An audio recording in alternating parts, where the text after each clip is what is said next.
Bonjour à toutes et bonjour à tous.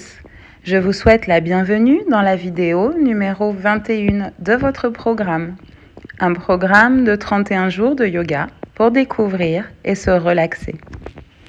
Comme à chaque fois, si vous trouvez mon contenu intéressant, merci de bien vouloir vous abonner, partager et commenter les vidéos. Cela aide énormément mon travail. Je vous en remercie d'avance. Aussi, juste après l'introduction, je vous propose qu'on aborde ce thème entre le narcissisme et l'amour de soi. Je vous retrouve juste après l'introduction.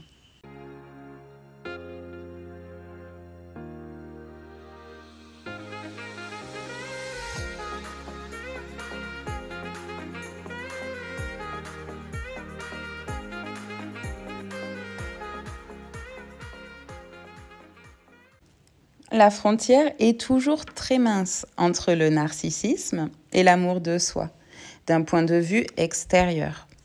Et notre civilisation et la religion nous invitent à rester humbles et peut laisser penser qu'un grand amour vis-à-vis de nous-mêmes est malsain. Pour bien comprendre les deux notions, je précise ici. Un narcisse possède un amour excessif porté à l'image de soi. Et ici, le mot image a son importance, car Narcisse n'a pas un amour inconditionnel envers lui-même, mais envers l'image de son soi. Narcisse mettra donc un point d'honneur à améliorer son apparence physique par du maquillage, des jolis vêtements ou des accessoires. Il fera de même pour sa maison, sa voiture et même pour son entourage, enfants ou animaux domestiques. Tout ça pour se valoriser.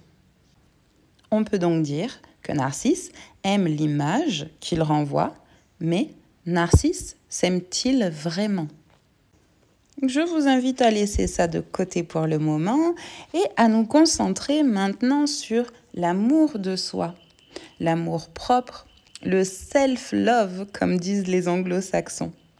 Afin d'être certain de ce dont on parle, l'amour de soi est la façon de se percevoir soi-même, sans artifice, d'une façon saine et bienveillante. Quand on s'aime, on est évidemment conscient de ses défauts et on ne cherche pas à les faire taire ou à les cacher. On cherche à les accepter et apprécier la réalité et l'entièreté de notre être. En vous donnant ces deux définitions, quelque chose de fort ressort pour moi. Narcisse s'aime pour ce qu'il a ou ce qu'il représente. Et celui qui vit avec l'amour de soi s'aime pour ce qu'il est. Ici, ensemble, on commence déjà à y voir un petit peu plus clair. Maintenant, ce que je voudrais aborder avec vous, c'est la relation avec l'autre. La relation quand on est plutôt narcisse ou la relation quand on est plutôt un self-lover. On va donc voir ici ce qui change entre ces deux notions par rapport à l'interaction avec les groupes et les différentes relations sociales que nous avons tout au long de notre vie. Commençons par Narcisse. Narcisse s'aime et nous le fait savoir en nous donnant toutes les raisons pour lesquelles il se porte un si grand amour. Et Narcisse aimera l'autre quand il aura fait la liste de tout ce que l'autre possède et remplit comme critère pour mériter son amour, son amitié ou simplement son temps. Laissons cela ici si vous voulez bien et passons au self-lover. Le self-lover, lui, s'aime tout simplement et a une conscience bienveillante de ses défauts. Lors d'un échange avec self-lover, vous sentirez une joie de vivre, un sentiment d'accomplissement et une bienveillance établie pour échanger et pour donner du temps, de l'amitié ou de l'amour. Le self-lover n'attendra pas de savoir ce que vous avez ou ce que vous représentez. Il ne cherchera pas à valider des critères de perfection qu'il sait ne pas exister. Et il y a de grandes chances qu'il nous donne tout sans rien attendre de nous. Ces dernières années, les transformations se sont enchaînées pour moi. Et la pratique du yoga m'a permis le détachement à ce que je possède et l'attachement à ce que je suis. Aussi, au travers des pratiques que je vous propose et de ce type de podcast, je tente de vous transmettre les clés des portes du chemin menant à l'amour de soi. Parce que, comme on vient de le voir, s'aimer soi nous permet de mieux aimer l'autre. Et quoi de plus beau qu'un monde où notre bien-être et notre joie de vivre amélioreraient le bien-être et la joie de vivre de l'autre. Grâce à la pratique et aux enseignements, je peux dire aujourd'hui, sans complexe, que je m'aime inconditionnellement.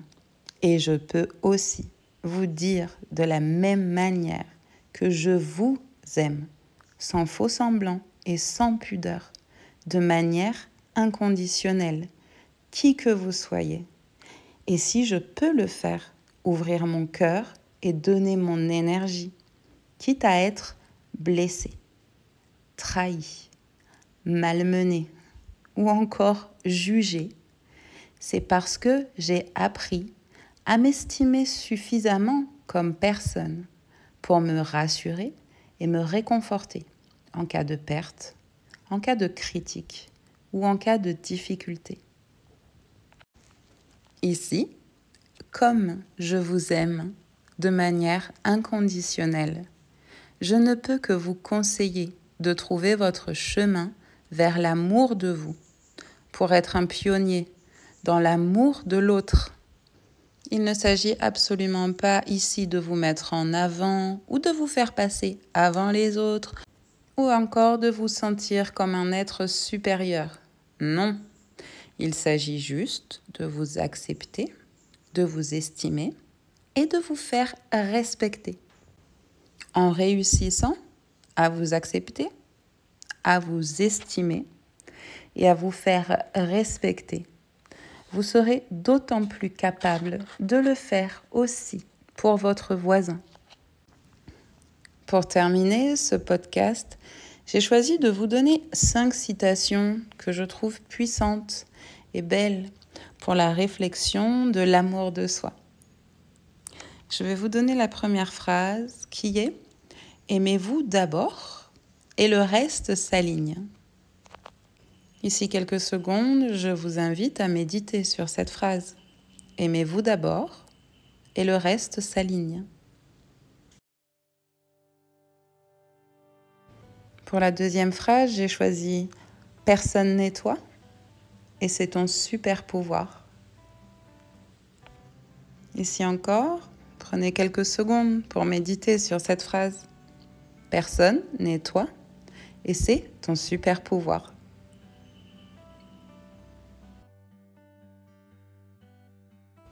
Pour la troisième phrase, j'ai choisi « Avant d'être quelqu'un pour les autres, tu dois d'abord être quelqu'un pour toi-même ». De nouveau ici, prenez le temps de méditer sur cette phrase. Avant d'être quelqu'un pour les autres, tu dois d'abord être quelqu'un pour toi-même.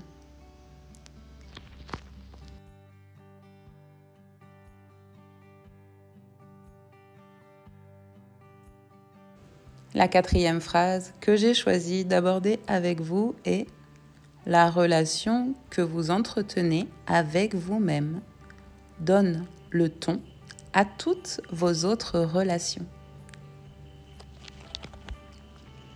Ici encore, n'hésitez pas à prendre quelques secondes pour méditer sur cette magnifique phrase. La relation que vous entretenez avec vous-même donne le ton à toutes vos autres relations.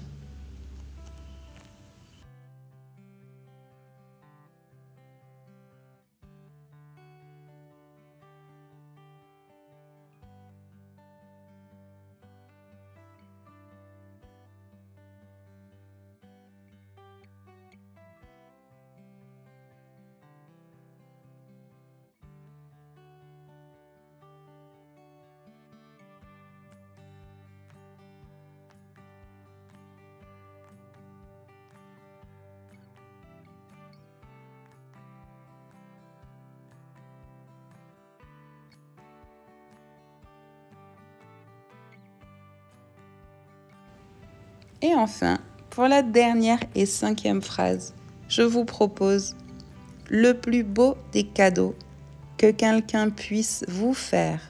Ce n'est pas de vous aimer, mais d'apprendre à vous aimer. Ici encore, prenez de grandes inspires, de grandes expires et méditez sur cette phrase. Le plus beau des cadeaux que quelqu'un puisse vous faire, ce n'est pas de vous aimer, mais d'apprendre à vous aimer.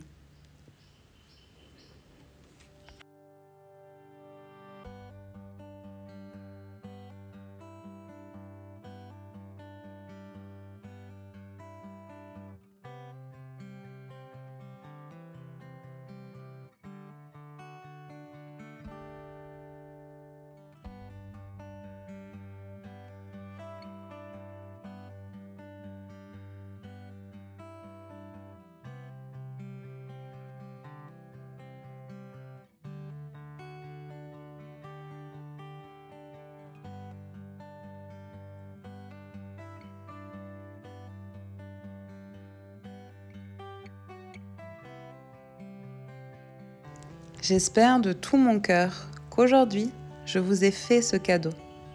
Apprendre à vous aimer. Passer un message qui vous ait donné envie de vous aimer inconditionnellement. Ainsi était mon souhait. Aussi, en espérant avoir accompli ma mission, je vous remercie de votre écoute et vous souhaite le meilleur pour les heures, les jours, les mois et les années à venir. N'hésitez pas ici à prendre le temps de quelques inspirations, éventuellement de vous mettre dans une phase de méditation pour simplement penser et checker sans aucun jugement tout ce qui se passe pour vous autour de l'amour de soi et l'amour des autres. De mon côté, je vous laisse ici. On se retrouve demain sur notre tapis. Merci de votre écoute. Je vous aime. C'était Liana. Bye bye.